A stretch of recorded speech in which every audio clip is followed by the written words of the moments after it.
ಗುಡಿಬಂಡೆ ತಾಲೂಕಿನ ಎಲ್ಲೋಡು ಗ್ರಾಮದ ಕೂರ್ಮಗಿರಿಯಲ್ಲಿ ನೆಲೆಸಿರುವ ಇತಿಹಾಸ ಪ್ರಸಿದ್ಧ ಶ್ರೀ ಲಕ್ಷ್ಮೀ ಆದಿನಾರಾಯಣ ಸ್ವಾಮಿಯ ಬ್ರಹ್ಮರಥೋತ್ಸವಕ್ಕೆ ಗ್ರೇಡ್ 2 ತಹಶೀಲ್ದಾರ್ ತುಳಸಿ ಚಾಲನೆ ನೀಡಿದರು. ಈ ಬ್ರಹ್ಮರಥೋತ್ಸವಕ್ಕೆ ನೆರೆಯ ಆಂಧ್ರಪ್ರದೇಶದ ಅನಂತಪುರ, ಧರ್ಮವರಂ, ಹಿಂದೂಪುರ, ಕದಿರಿ, ಪುಟ್ಟಬರ್ತಿ, ಲೇಪಾಕ್ಷಿ ಮತ್ತು ರಾಜ್ಯದ ಅನೇಕ ಭಾಗಗಳಿಂದ ಭಕ್ತರು ಅಪಾರ ಸಂಖ್ಯೆಯಲ್ಲಿ ಆಗಮಿಸಿದರು. ರಥೋತ್ಸವದ ತೇರನ್ನ ಎಳೆಯುವ ವೇಳೆ ಗೋವಿಂದ ಗೋವಿಂದ ಎಂಬ ಭಕ್ತರ ನಾಮಸ್ಮರಣೆ ಹಾಗೂ ಜಯಘೋಷ ಮುಗಿಲು ಮುಟ್ಟಿತ್ತು. ರಥದ ಮೇಲೆ ಬಾಳೆಹಣ್ಣು, ದವನಗಳನ್ನು ಎಸೆದ ಭಕ್ತಾದಿಗಳು ತಮ್ಮ ಹರಕೆಯನ್ನು ತೀರಿಸಿಕೊಂಡರು. ಪ್ರತಿ ವರ್ಷದಂತೆ ಈ ವರ್ಷವೂ ಕರ್ನಾಮ ಸಂವತ್ಸರದ ಮಾಘ ಶುದ್ಧ ಚತುರ್ದಶಿ ಸೋಮವಾರದಿಂದ ಪ್ರಾರಂಭವಾಗಿ ಬಹುಳ ತ್ರಯೋದಶಿ ಭಾನುವಾರದವರೆಗೂ 1 ತಿಂಗಳ ಕಾಲ ಕೂರ್ಮಗಿರಿ ಬೆಟ್ಟದಲ್ಲಿ ನೆಲೆಸಿರುವ ಶ್ರೀ ಲಕ್ಷ್ಮೀ ಆದಿನಾರಾಯಣ ಸ್ವಾಮಿಗೆ ವಿಶೇಷ ಪೂಜೆ ಕೈಂಕರ್ಯಗಳನ್ನು ನೆರವೇರಿಸಲಾಗುತ್ತದೆ. ರಥೋತ್ಸವದ 3ನೇ ದಿನ ಸ್ವಾಮಿಗೆ ವಿಶೇಷ ಮುತ್ತಿನ ಪಲ್ಲಕ್ಕಿ ಮೆರವಣಿಗೆ ಏರ್ಪಡಿಸಲಾಗುತ್ತದೆ. ಪ್ರಧಾನ ಅರ್ಚಕ ಎ ಪ್ರಕಾಶ್ ಹಾಗೂ ಆಗಮಿಕರ ಸಮ್ಮುಖದಲ್ಲಿ ಶ್ರೀ ಲಕ್ಷ್ಮೀ ಆದಿನಾರಾಯಣ ಸ್ವಾಮಿ ಉತ್ಸವ ಮೂರ್ತಿಯನ್ನ ಮಂಗಳವಾದ್ಯ ಹಾಗೂ ಭಕ್ತರ ಜಯಘೋಷಗಳ ಮೂಲಕ ವಿವಿಧ ಹೂವುಗಳಿಂದ ಅಲಂಕೃತಗೊಂಡು ನಿಂತಿದ್ದ ಬ್ರಹ್ಮರಥದಲ್ಲಿ ಪ್ರತಿಷ್ಠಾಪಿಸಿ ಪೂಜೆ ಸಲ್ಲಿಸಲಾಯಿತು.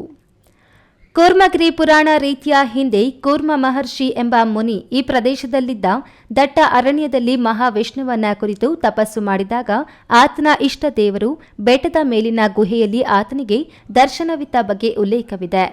200 ವರ್ಷಗಳ ಹಿಂದೆ ಆಂಧ್ರಪ್ರದೇಶದ ಕಂಚಿ ಸಮುದ್ರಂ ಗ್ರಾಮದ ದಾಸರ ನರಸಯ್ಯ ಶೆಟ್ಟಿ ಎಂಬ ಭಕ್ತರು ದೇವರಿಗೆ ಗುಡಿ ಗೋಪುರಗಳನ್ನು ನಿರ್ಮಿಸಿಕೊಡಲು ಮುಂದಾದಾಗ ಕನಸಿನಲ್ಲಿ ಕಾಣಿಸಿಕೊಂಡ ಆದಿನಾರಾಯಣ, ನನಗೆ ಗುಡಿ ಗೋಪುರಗಳು ಬೇಡ, ಜನತೆಗೆ ಉಪಯೋಗವಾಗುವ ಕೆಲಸ ಮಾಡು ಎಂದು ತಿಳಿಸಿದ್ದು, ಅದರಂತೆ ಆತ ಅಂದು ನಿರ್ಮಿಸಿದ ದೇವರ ಕೆರೆ ಇಂದಿಗೂ ಜನರಿಗೆ ನೀರಿನ ಆಸರೆಯಾಗಿದೆ. ಎಲ್ಲೋಡು ಗುಡಿಬಂಡೆ ತಾಲೂಕಿಗೆ ಸೇರಿದ ರಾಜ್ಯದ ಒಂದು ಪ್ರಮುಖ ಯಾತ್ರಾ ಸ್ಥಳ, ಪಂಚನಾರಾಯಣ ಕ್ಷೇತ್ರಗಳಲ್ಲಿ ಒಂದೆನಿಸಿರುವ ಲಕ್ಷ್ಮೀ ಆದಿನಾರಾಯಣ ಸ್ವಾಮಿಯ ಉಗಮ ಸ್ಥಾನವೇ ಕೂರ್ಮಗಿರಿ. ಎಲ್ಲೋಡು ಬೆಟ್ಟ ಸಂಪೂರ್ಣವಾಗಿ ಆಮೆಯ ಆಕಾರದಲ್ಲಿ ಇರುವುದರಿಂದ ಇದಕ್ಕೆ ಕೂರ್ಮಗಿರಿ ಎಂದು ಹೆಸರು ಬಂದಿದೆ. ಪಂಚನಾರಾಯಣ ಕ್ಷೇತ್ರಗಳ ಉಗಮ ಸ್ಥಾನ ಎಂದು ಪುರಾಣ ಪ್ರಸಿದ್ಧವಾಗಿದೆ. ಉತ್ತರ ಭಾರತದ ಬದರಿ ಕ್ಷೇತ್ರದ ಬದ್ರಿನಾರಾಯಣ, ಗದುಗಿನ ವೀರನಾರಾಯಣ, ಕೈವಾರ ಕ್ಷೇತ್ರದ ಅಮರನಾರಾಯಣ, ಮೇಲುಕೋಟೆ ಚಲುವನಾರಾಯಣ ಹಾಗೂ ಎಲ್ಲೋಡಿನ ಆದಿನಾರಾಯಣ ಶ್ರೀ ವಿಷ್ಣು ಅವತಾರದ ಪಂಚನಾರಾಯಣ ಕ್ಷೇತ್ರಗಳೆಂದು ಕರೆಯಲಾಗುತ್ತದೆ. ಈ ಕ್ಷೇತ್ರ ರಾಜ್ಯ ಸೇರಿದಂತೆ ಆಂಧ್ರಪ್ರದೇಶ, ತಮಿಳುನಾಡು, ಒರಿಸ್ಸಾ ಮುಂತಾದ ಹೊರ ರಾಜ್ಯಗಳಲ್ಲಿಯೂ ಪ್ರಸಿದ್ಧಿ ಪಡೆದುಕೊಂಡಿದೆ. ಪ್ರವಾಸಿಗರ ಮನ ತಣಿಸಲೆಂದೇ ಸೃಷ್ಟಿಯಾಗಿರುವ ಎಲ್ಲೋಡಿನ ಕೂರ್ಮಗಿರಿ ಬೆಟ್ಟ 10 ಹಲವು ವೈಶಿಷ್ಟ್ಯಗಳಿಂದ ಕೂಡಿದೆ. ಇತ್ತೀಚೆಗೆ ಗೋಪುರ, ಬೆಟ್ಟಕ್ಕೆ ಹೋಗುವ ಮೆಟ್ಟಲು, ಚಾವಣಿ ವ್ಯವಸ್ಥೆ, ಬೆಟ್ಟದಲ್ಲಿರುವ ವಿಶ್ರಾಂತಿ ಮಂಟಪ ಹಾಗೂ ದೇವಾಲಯಕ್ಕೆ ಹೊಸ ರೂಪ ನೀಡಿರುವುದು ಕ್ಷೇತ್ರಕ್ಕೆ ಮೆರುಗು ತಂದಿದೆ. ರಾಜಧಾನಿ ಬೆಂಗಳೂರಿನಿಂದ 105 ಕಿಲೋಮೀಟರ್ ದೂರದಲ್ಲಿರುವ, ತಾಲೂಕು ಕೇಂದ್ರದಿಂದ 7 ಕಿಲೋಮೀಟರ್ ದೂರದಲ್ಲಿರುವ ಈ ಕ್ಷೇತ್ರದಲ್ಲಿ ಮುಖ್ಯವಾಗಿ ನಾಗರಿಕ ಸೌಲಭ್ಯಗಳ ಕೊರತೆ ಎದ್ದು ಕಾಣುತ್ತಿದೆ.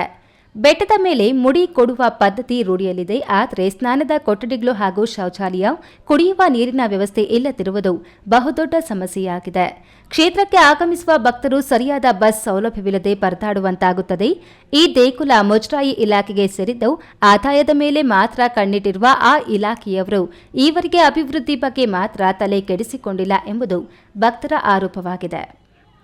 ಪಂಚನಾರಾಯಣ ಕ್ಷೇತ್ರಗಳಲ್ಲಿ ಪ್ರಾರಂಭ ಕ್ಷೇತ್ರವಾದಂಥ ಎಲ್ಲೋಡು ಶ್ರೀ ಲಕ್ಷ್ಮೀ ಆದಿನಾರಾಯಣ ಸ್ವಾಮಿಯ ಈ ಒಂದು ದಿವ್ಯ ಕ್ಷೇತ್ರದಲ್ಲಿ ಈ ದಿನ ಬ್ರಹ್ಮರಥೋತ್ಸವವು ಬಹಳಷ್ಟು ವಿಜೃಂಭಣೆಯಿಂದ ನಡೆದಿದೆ. ಈ ಒಂದು ಕ್ಷೇತ್ರದಲ್ಲಿ ಇನ್ನಷ್ಟು ಘನ ಸರ್ಕಾರ ಕೆಲವೊಂದು ಮೂಲಭೂತ ಸೌಕರ್ಯಗಳನ್ನು ಒದಗಿಸಬೇಕು.